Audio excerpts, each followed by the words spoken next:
Okay, thanks again for staying with us on the show. Lovely Monday morning. We'll go straight to our major talking points on the show. We raised the issue earlier in our opening segment of the show. It has to do with Nigerians seeking Ukrainian visas amidst the war in Ukraine. What does this portend for our dear nation, particularly for its leadership, for its people? What image are we given? I made a passionate appeal just now, talking to Vladimir Putin, Russian president, that those who are seeking to go to Ukraine from Nigeria to perhaps join the forces there, doing that on their own volition is not the official position of Nigeria, but that's on the lighter side. Let me thank our panelists here. Osage Runse is a public affairs commentator, social activist. Thank you for joining us on the program. It's my pleasure, Sonny Duke. Good morning, viewers. It's a pleasure again. We also have with us here Dr. Bishop Akhalame, who is an author, a politician, and also a public affairs commentator. And by the way, your event yesterday was top notch. Congratulations to you. Thank you so much. You know, such things are geared towards helping to put people on their toes. Because once you're rewarded, it means more is expected of you. And then you have to be mindful of the things you do and how you do the things you do. Congratulations to you one more time. Congratulations to you too. Okay. You've done very well. Thank you very much. Okay, let's set the conversation on course. It sounded like people going to Ukraine embassy to seek for visas, and I was wondering, what was this about? Is it for education? No, they just want to go to Ukraine at all cost. What does this mean for you? What's your take on this? Let me begin with you, Sage. Thank you very much. For me, it calls for us to get back to the drawing board and rethink Nigeria. I need you to look at it this way. Before the Ukrainian, let me use the word opportunity, quote unquote, for some Nigerians came on board, there was the issue of the Mediterranean Sea. I mean, young people going through the Mediterranean Sea just to get access to the borders or to Europe countries. Yeah. I did said in one of the media chat one time that when a man gets to a point that he or she feels that he has been pushed to the wall, he doesn't give a damn about death any longer. What goes on in his head is survivor. Yeah. Now, for me, it shows again, is another proof that people have lost confidence, especially the young, in this country. And it saddens my heart more because there seems to be a large disconnect. For those that are within political offices, they are not even aware. They keep on reading the papers. And it's not really as if they are not aware, but personal greed will not allow them to confront these issues. Now, let me quickly say this. Research has shown that there are some elements that we get to a certain citizens of a certain country that will make them get to a point to say, I'm off. One of those things is systemic failure. Over the years, there have been massive failures of systems in Nigeria. Now, let me give you one example. I'm sure you are currently aware of the recent ASU strike. Why the federal government is telling us they are already discussing.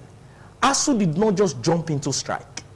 For like 2-3 months before then, it was in the public space. There were a lot of awareness and said, this is what we're going to do. In fact, I recall that they postponed that strike up to like thrice. To say, every good meaning Nigerians that want to intervene now. The government were even told, but yet the strike still happened, and we are in the strike.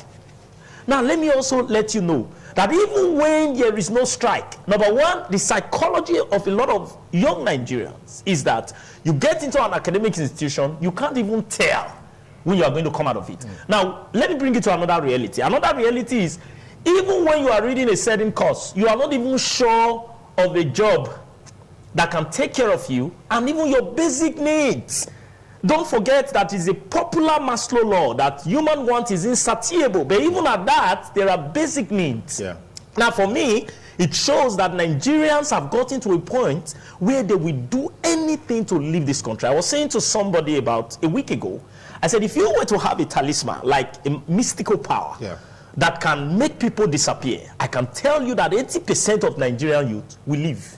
If there was to be something you just do at the snap of your finger, you're out of this country, I'm telling you that a lot of persons will leave. Now, this is where we are. This is our reality. The leadership seems to have disconnected from the people. Now, even when you manage to graduate after 6 years, due to the strike actions and some other factors, now you're looking for a job. There is no hope of job. When you get a job, you are underpaid. Okay, what is 40,000 naira monthly pay or 50K? Tying to the private sector. Yeah. That is what they managed to do at this time. Because for the public sector, there are no space. Even the few space that are remaining are being kept by the children of the elite that are outside the country. In fact, I applauded what the federal government did for the Nigerian citizen Ukrainian that just arrived. I think the first batch have arrived, you know. But someone picked me up on it and said, do you think that you have the children of the poor schooling in Ukraine? Absolutely not. So for them to not. expedite action, see, we run a nation that is meant for the elite. And I always tell people in power, you are not leading goats. You are not leading animals. That's the word. You are leading with people. You are leading people that have the ability to rationalize, to think, to project. The greatest thing that can happen to any nation is not necessarily poverty. Yeah.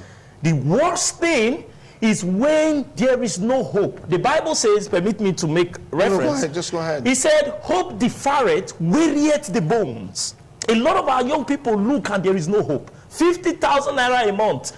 Don't forget that your life is already taken from you. An average private job in this state will take your time from 8 a.m. to 5 p.m. at 50,000. At 50,000, the rentage are on the increase.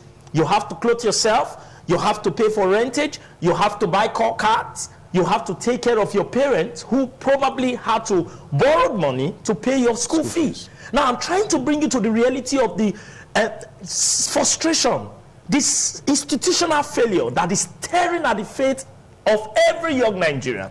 What young Nigerians are aware of is that things are not going to get better overnight. We are quite aware with that. We are familiar with that. But what is the roadmap? What is the hope? Let me tell you 3 things that happened recently. I had a discourse with some group of young people in outside town, and they said to me, what happened when the House of Assembly were told, please don't use our taxpayer money for medical tourism. Nobody is saying don't go outside for your own treatment if you have the wherewithal. But our taxpayers' money should be used for us. Do you know what they said? A major officer said, I cannot second this bill again because it will affect my colleague. Did you see just about 3 days ago what was on the news? When there was an attempt to bring an educational law to regulate public office holders sending their children abroad. You could see the anger. Yeah.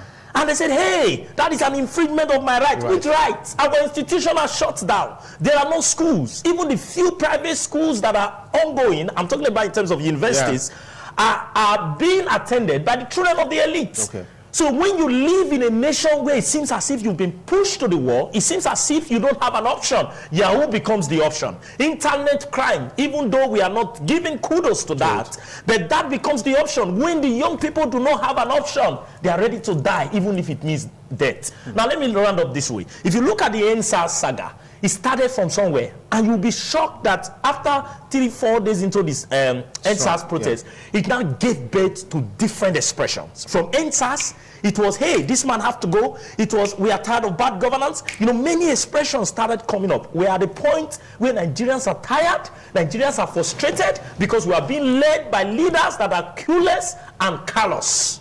Thank you. That's our present reality. Thank you, Sagiru. Let me get Bishop Akalame in. Bishop, does this position resonate with you? Thank you very much, my very good friend, Sonny Diokokosu.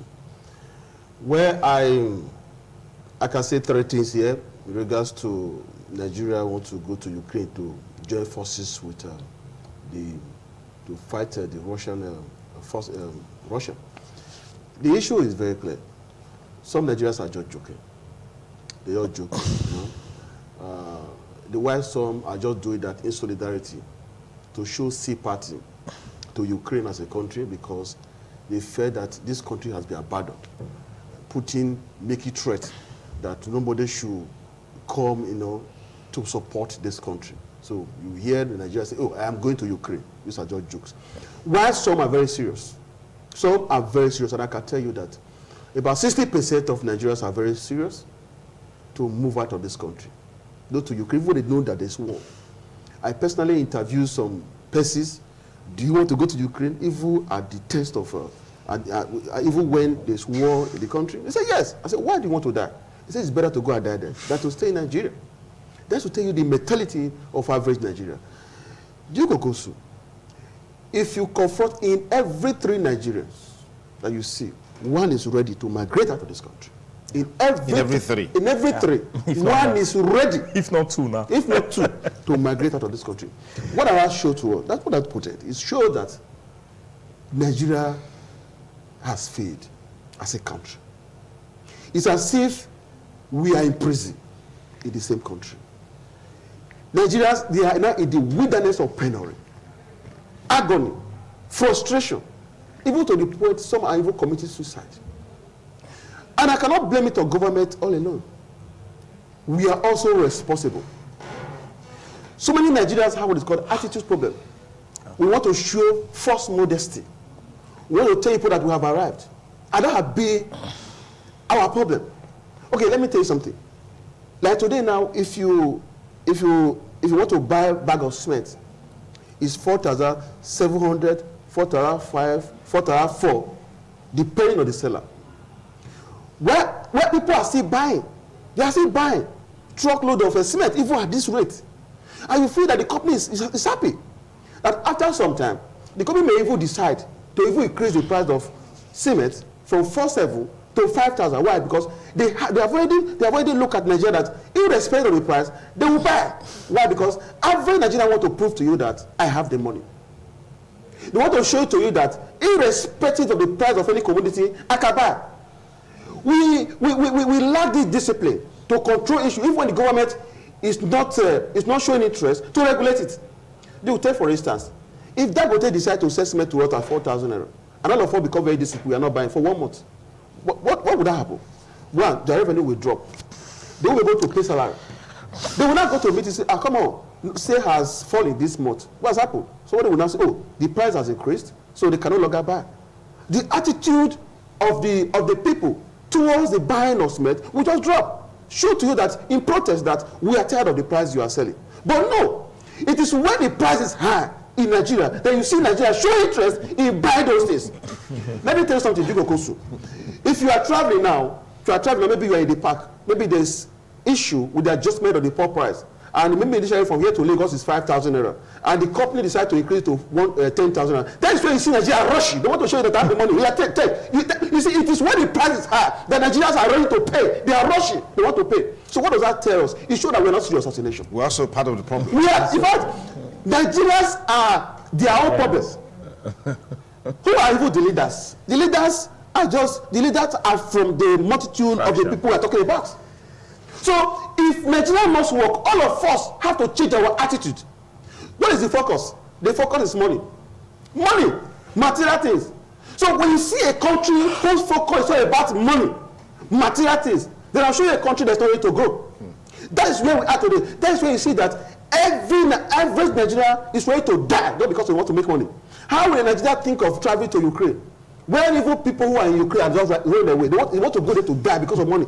I told you again, when the Ukraine embassy, they have received about hundreds of applications from Nigerians who want to travel to Ukraine, and they asked them to pay $1,000 to cover their distance. Because you don't have a plane that will take you to Ukraine. They can only take you to all those borders, the country like Poland and Somalia. So that's why you need to pay the $1,000 to go there. Then outside this, a man was interviewed. Why are you here? Why do you want to go there? He said, because I have a sick mother. I want to take care of my wife and my kids. Now, since you say if I go there, I will be paid $7,000, yeah. Then I can say I can go there to fight. That will tell you the kind of crave. How Nigerians are desperate to make money. Is it because Nigeria, is that the reason? Is that out of desperation, or is it a reflection of the feelings back home? If back home things were okay, you're paid well, your salary can take care of you, even, healthcare is accessible, quality education is accessible, would any sane human being want to go to a country like Ukraine? Of course, let's be realistic. Many Nigerians are not contented with what they have. We are living in a system, even when 16 years old boy want to show to you that I'm a big man. Want to prove to you that I have money now. Okay, so we can do anything just to make money, not to be contented. Even when you are working, they pay you 100,000, and they say, well, you can even plan yourself and still live a better life. But every day, don't want to live that kind of life. We want to look so worthy, okay? Because that's what the society respect. If you go to the church, you don't have money, they don't respect you, they don't give you first seat. Even when you come very late and you have money, the first seat is still for you. So these are the things that that is actually motivating our younger ones to go into all those dubious businesses, all these activities just to make money. Look at what is happening today. If you go to some hotels now in Nigeria, because you weep for the future of this country. Do you know most times I purposely travel, I purposely just move to a hotel, just sit there to watch what is going on there. I tell my dad, please give me juice. I'll just sit down, I'll just begin to watch. You see children, 16 years old, 17 years old. The boys are not even, the most worrisome are the girl child. 15, they are forcing themselves to be matured. You see them in hotels. I asked my friend who was in a hotel, I said, what are those children doing here? I said, this ones, this is that be here for the past 6 months. They pay here. The chart, they are going down to expire before they pay. They're just there. What are they doing? Just bringing in women, drinking, and the parent will feel that they are in school. You get what I'm saying now? So that is the system we are today. You say because the system has failed. We know the government has failed us too. And the people too, they are also part of the problem. Now, you see the motivation now, that the country is not working. We have bad leaders. And I can tell you that during the election, they will still collect money and vote for the same leader they said is not good. Because Nigerians, they like money, they love money. Nobody wants to say, oh, I'm bringing in change. Let's look for competence. Let's look for people who can change narratives. Let's look for people who have what it takes to drive what the economy of this country. But no, you see how people are talking now. We need good leaders, we need good president come 2023. But when the time now comes, just give them 2,000 naira. They will still go to the same field and vote for a raw candidate. Then in the next 4 years, they will still complaining. That lamentation will continue. That the country is not moving forward, that there is suffering in the land. What have you done? But I've already said that once you have your PVC, you have the power to choose your leader. So why should you be manipulated, be influenced with money when you have your PVC to choose your leader? You just go there and vote for the right person just because of 2,000 naira. So we have that mindset. As we are getting closer to 2023 now, that motivation you are seeing everywhere, we need good leader, it will drop. It will drop. Nigeria will still vote for right person again.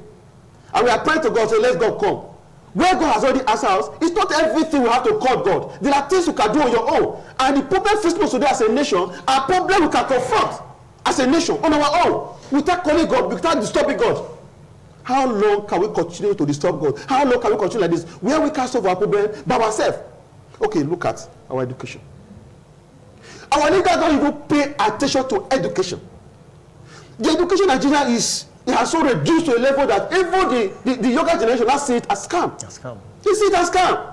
They tell you who's school help. School na scam. School na scam.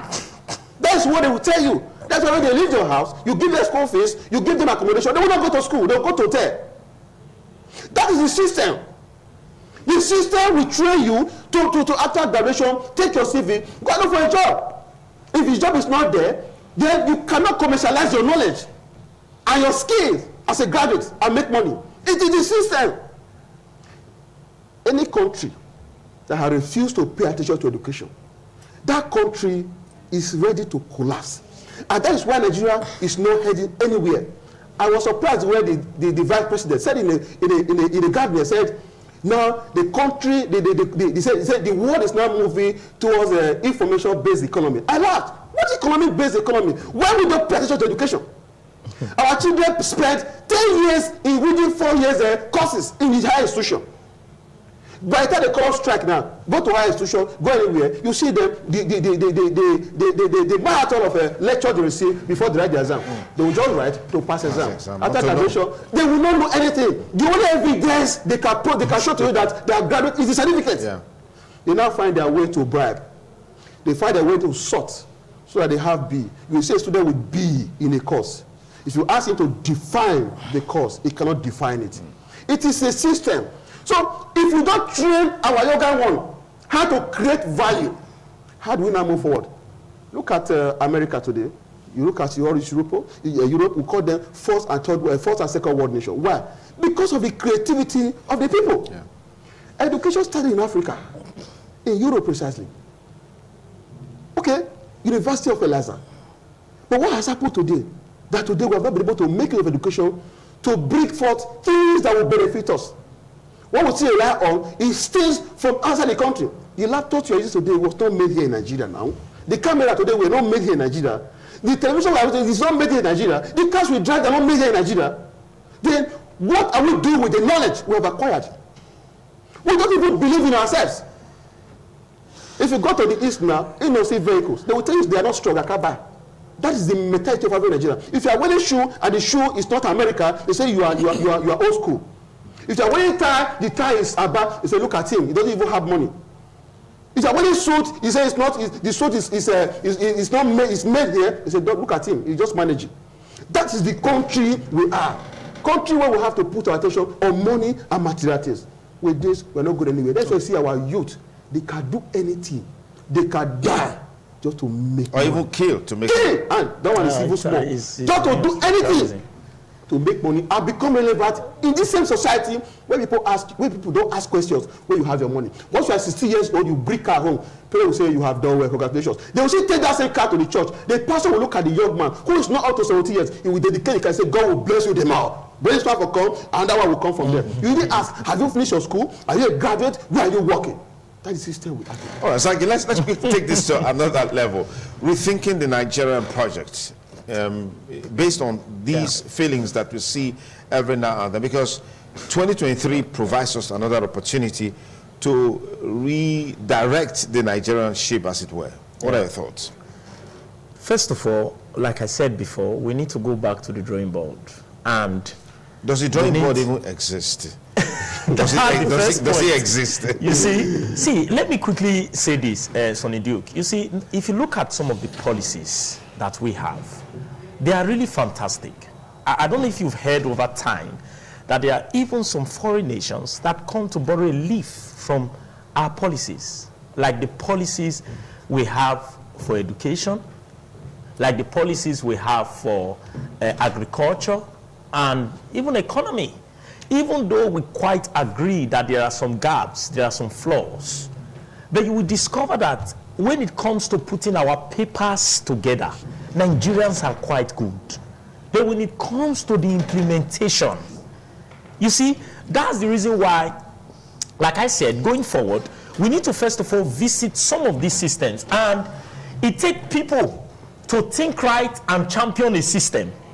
It will take a person or a group of persons to bring something to the table and say, let's work with this. So going forward, we have to be conscious of people that represent us. I have been privileged to serve in some levels, you know, in different social groups. And I've discovered that in this part of the world, what we call election is sentiment. What we call election is sentiment. Yeah. Now, I was privileged to serve in a group one time, and we're praying for election. Obviously, there were some leaders in that group that have not done well. Now, I was waiting for people to stand up and say, thank God it's election. This is the time. This is the time for us to change the narrative. You know what I saw? I saw people in the executive meeting saying, you see, let's not just cast him away. He's our brother. You know, the Bible says. I said, what is the Bible says? When it comes to social oppressions, it's not mercy, it's justice. In the church, you can talk about mercy. In social oppression, is justice. It means you have to call a spade a spade. Not even if he's my brother, we can disagree in principles, but that does not stop us from being friends. Yeah. But we can then if we stop being friends because we disagree on the ground of principles, then we were never friends. Absolutely. So going forward, we must review our value system in terms of our choice of candidates. We must not think erroneously that I have no choice but to pick between these two major parties. Who said? Sometimes we must be able to challenge the system. Why that must be done, Sonny Duke? Remember, the root of this question was, why will people see war, see death, and still want to embrace it? That is the root of this question. Why will Nigerians, you know, I watch something on the internet, a certain young Nigeria, about something on there about got his visa to Ukraine. And out of 10 recently just, even with the war, of course, within this war, some are already getting their visa. This young man, although he applied before the war, okay, but in the advent of this war, he got it. They have rejected him that visa several times. But now they called him and said, pick it up. The guy was dancing. He was dancing. Celebrating. Why there was a voice note beneath saying it is better to go and die there than to die here. Because see, Duke, you need to realize that we're already at war. A war is not just with the gunpowder, because some people think war is only when you have a gunpowder. We're at war against prejudice. We are at war against the culture and the system that have locked us up in one point. And like, you know, Bishop Akaleme was saying, we can't rule away our value system. Our value system, to me, is eroded largely because of the failure of leadership. Let me tell you what leadership does. Let me borrow from John Maxwell. He said everything rises and falls on leadership. Leadership forms perception, forms attitude, forms value. There was a time I was told, I wasn't born then, my father told me one day that growing up, there was a time you could put some things for sale outside, put the price tag, in your absence, somebody will come there, maybe it's to get a bunch of banana. We looked at the price tag, put the money there, leave with the banana. Maybe you will come 6 p.m. at the end of the day. From what he told me, you will still find your money there and go home. Who are the people we pastor in the church? Somebody said blame the church. I said no, it's not the church, it's the society. They are the people we receive from the society. Yeah. So over time, what perception have the leaders formed? That the only tool for celebration is money. You are only qualified for an award because you have made money, or possibly because you have made name. Yet I have a father who chose to leave the urban area and go to the rural area to become a village teacher. By virtue of that, he left the luxury, the excitement of the urban area, and stayed in a rural area where he had to sleep, become a farmer to patch up. At the same time, he's teaching, gave birth to his children in the village. All of them automatically become villager. Nobody recognize him. Nobody pick him up for award. But rather, after 35 years of service, he's queuing up for his gratuity. As a child, I'm watching him. I'm just giving a vivid example. I've seen this experience play out in different scenarios. I have friends, I have relatives that have these true narratives. Then as a child in the village, growing up in the village, I watched my father. Having served the government 35 years, he died in the queue in the name of gratuity, clearance, and all pension, yeah, all kind of rigor. Then you are telling me as a child to repeat the same narrative. I won't. I will do everything to fight the system, leave the rural area, come to the urban area, refuse to accept your transfer to the rural area, and start finding every means to make sure that I survive, even when those means are not godly. Now, what's the point? The point is, leadership have the power, the propensity, the influence to force the wrong value down the line. So our society is like this, not necessarily because the young men don't know value, but because our fathers have not given us options to choose from. I met a young man, I think he's a journalist, that told me, I don't think we should look at it that way. I think our fathers have succeeded. I said, how?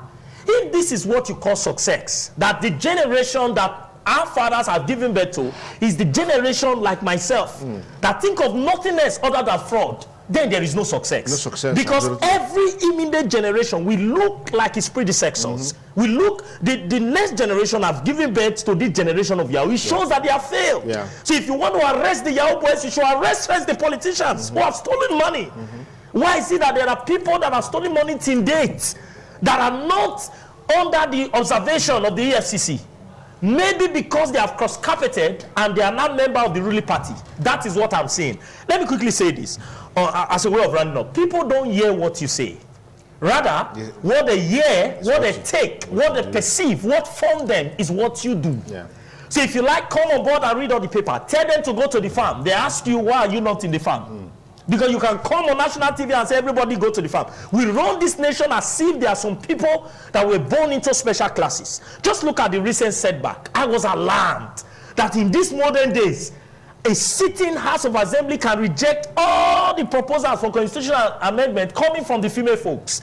Why I do not go against trying to adjust them or trying to see how to take 1 and 2 and maybe reduce them, but for you to totally reject everything, 100%, everything they brought to the table is absorbed. It shows the quality of the people that are governing us. They are self-centered, they are insecure, they do not believe in inclusiveness. They believe that that political office is their birthright, is their right to own it. So we have gotten to a point in our narrative where people are no longer afraid of death, because as far as we are concerned, we're already at war in this country.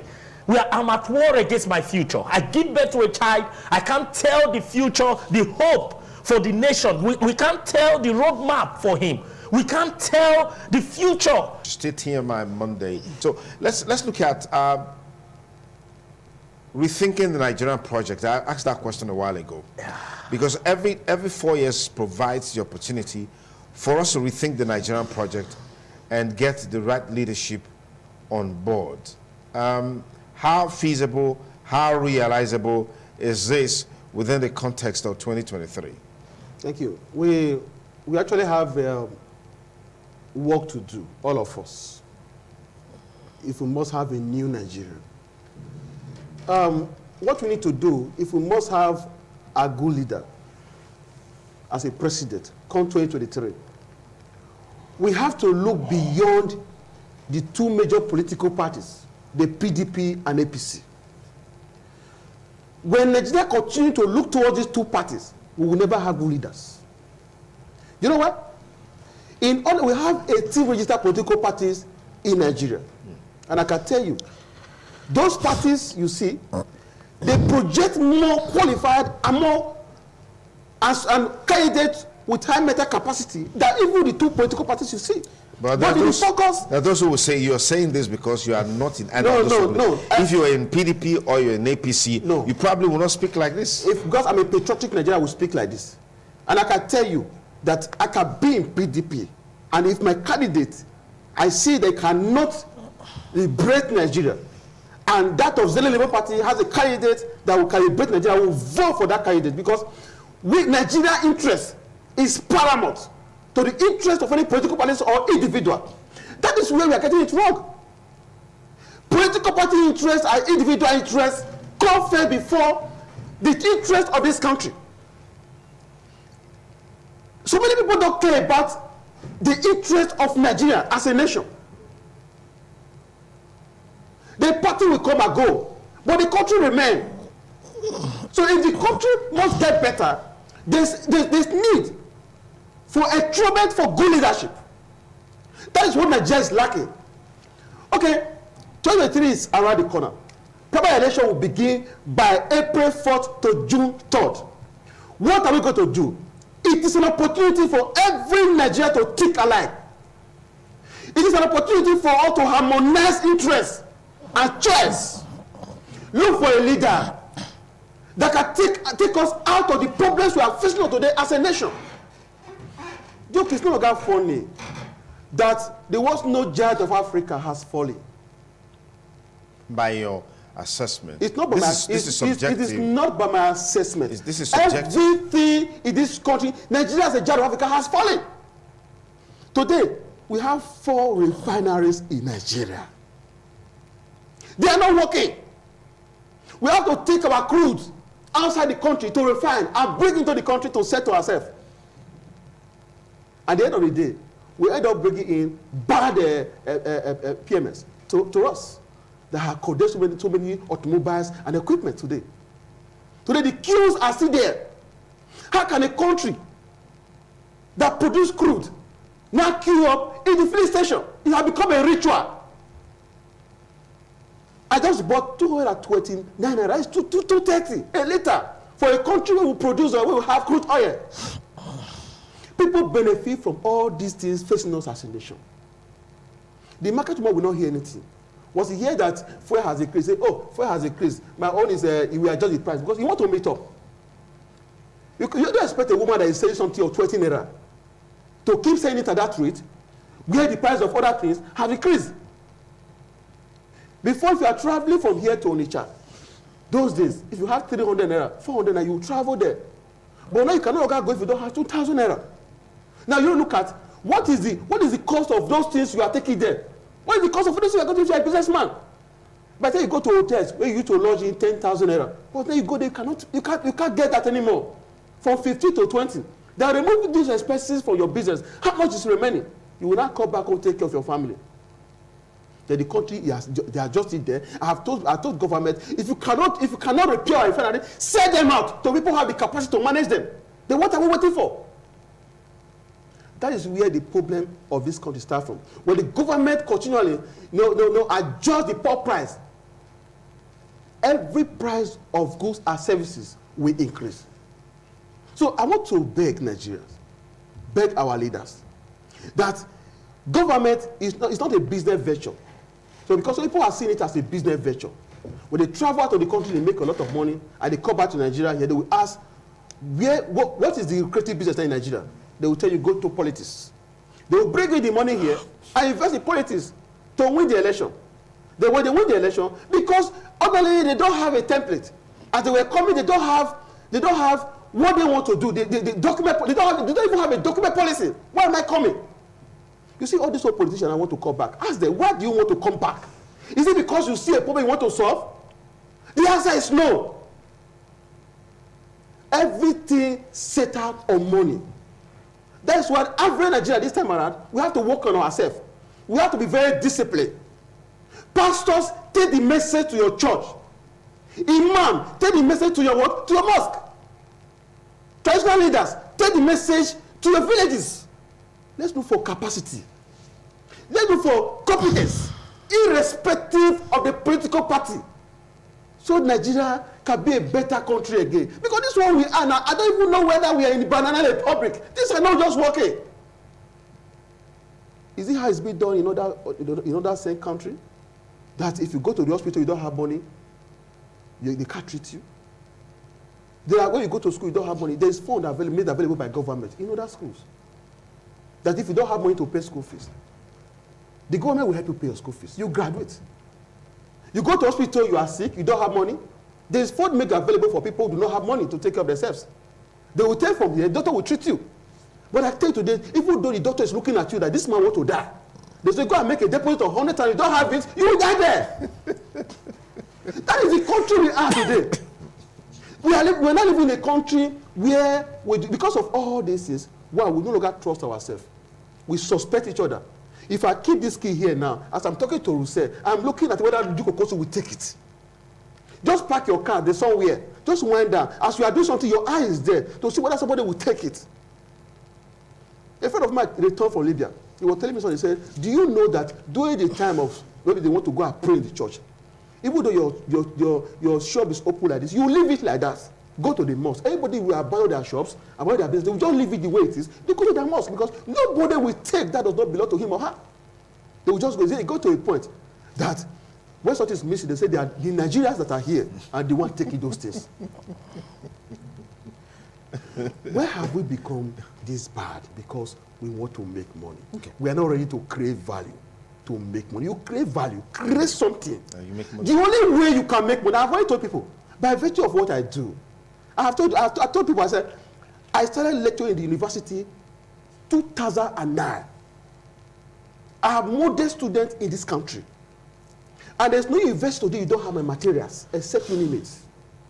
What am I doing? I'm doing Modi. Everyone who's NYC, you see all these corp members in the States, all of them, I have interaction with them to see how they can become better.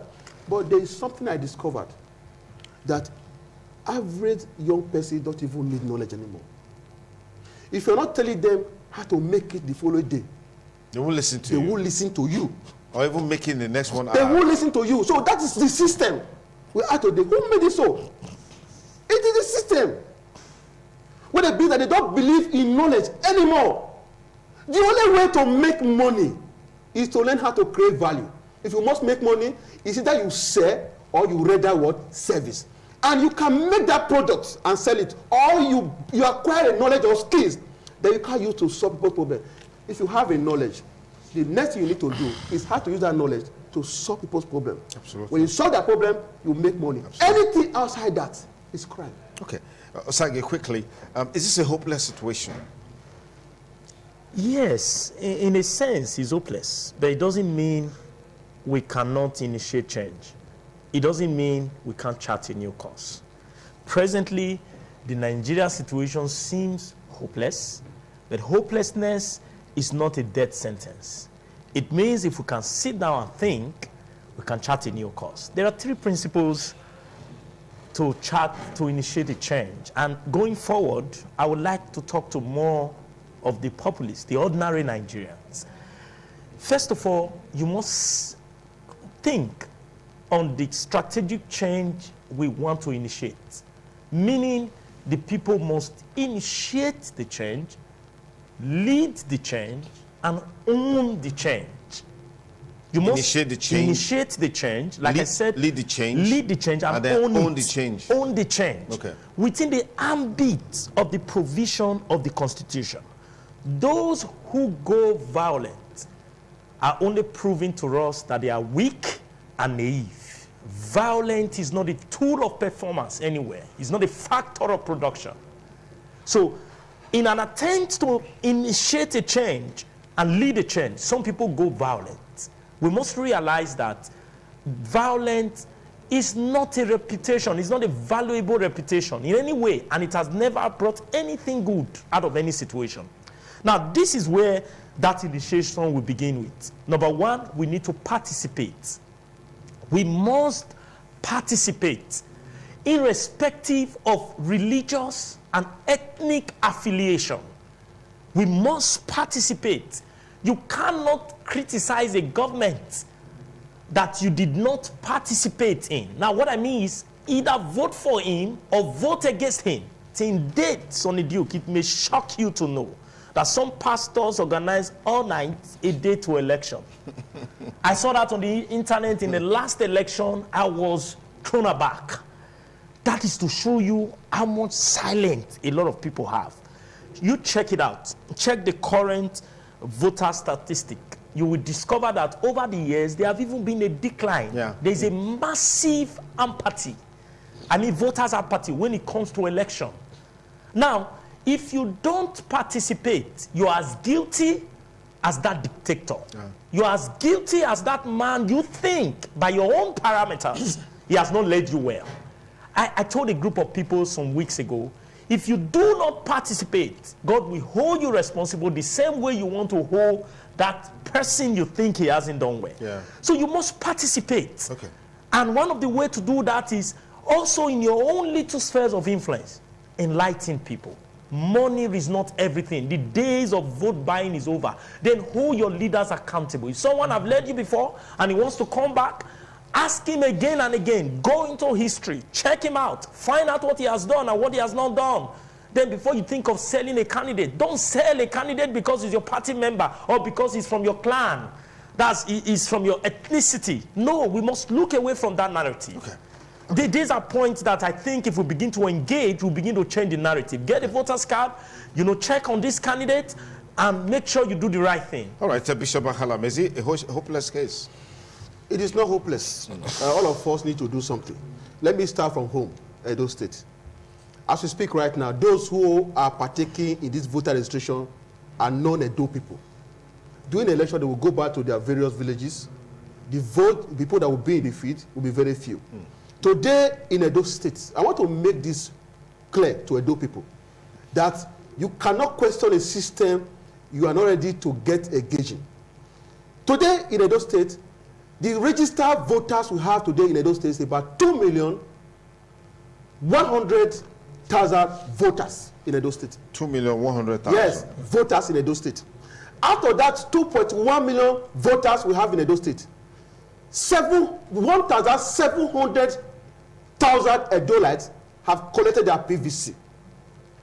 Out of that 1.7, in the last Edo Guba election, 550,000 Edolites participated in the election.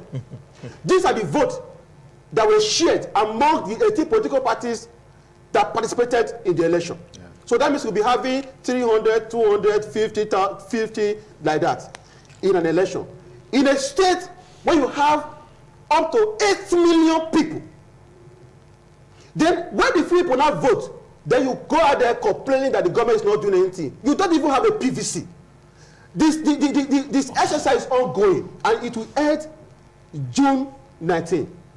So this is the time for you. You still have about 3 months. Go and get registered. Hold your PVC. When the time comes, go to the field. Go and change narrative. Vote for the leader that will help us out of these problems we are having today. Okay. You cannot change in your house, stay in your house, you are complaining, the system is not working, and you don't even have a PVC. Duke, these are the problems we are having in the country. Yeah. During the election, you see vote coming from the north, 1 million. When they're waiting for vote from Bauchi, say, oh, 1.2, Kano. But when you come to Edo State, 250,000. We don't even vote. So it is not an hopeless situation. Go and get registered and have your PVC. Then we can change what is happening today, affecting us. All right, thank you very much. Beautiful way to crown this conversation on Nigerians seeking visas to go to Ukraine and join that country's forces to fight the Russians. Well, I passionately appeal to Vladimir Putin a while ago that those Nigerians doing that, they are doing that on their own volition. It's not the official position of our government. That's on the lighter side. But let me thank Pastor Sage Runse for coming on the program. Thank you, Sonny, thank you for so having much. me. Thank Bishop you so Dr. much. Akhalame, thank you for coming. Peace ambassador. Okay. Yeah, that's a new one I got yesterday. Congratulations, sir. Congratulations. He's an award well deserved. That's a new one. That's a new Congrats. one. Thank you. Thank you. Well, we'll take a short break and we'll be back to cap it up on TMI Monday. But remember, Nigerians who are leaving the country to go to Ukraine, or who wants to leave the country to go to Ukraine, it's based on the realities on the ground here, which seems to gives the impression or seems to suggest that things are not being done properly. Leadership is not living up to expectation. Education standard has fallen. The economy is in shambles. Insecurity is increasing by the day, and people are beginning to get hopeless. But we need to reassure Nigerians that there is a better tomorrow. And that's why we're saying 2023 is certainly a good opportunity for us to change the narratives of that country. If you want the status quo to remain, then of course don't do nothing about getting your PVC to participate in the electoral process. But if you're tired of the status quo, you want to change the narratives, you want things to go in the direction it should go, then you've got a responsibility by doing something about who becomes what come 2023. And the way to do that is through the electoral process. Ukrainians in America and other parts of the world, they are coming back home. Over the weekend, I saw the former President Poroshenko wearing a military clothes, I mean, dressed fully. He just came back home to join the forces to fight for his country. I mean, I saw a woman who put a child in a train or what have you, and the bidder the child farewell, saying he's going back to join to fight for his country. Wow. How many Nigerians can fight for Nigeria? Can fight for that country? I mean, even those who are the leaders, they are not willing to die for the country because they really don't believe in the country in a sense. But we need to take advantage of the avalanche of resources, both human and material, that we have to make this country great again. And that responsibility belongs to you and I. We'll take a short break. We'll be back with you. It's TMI Monday.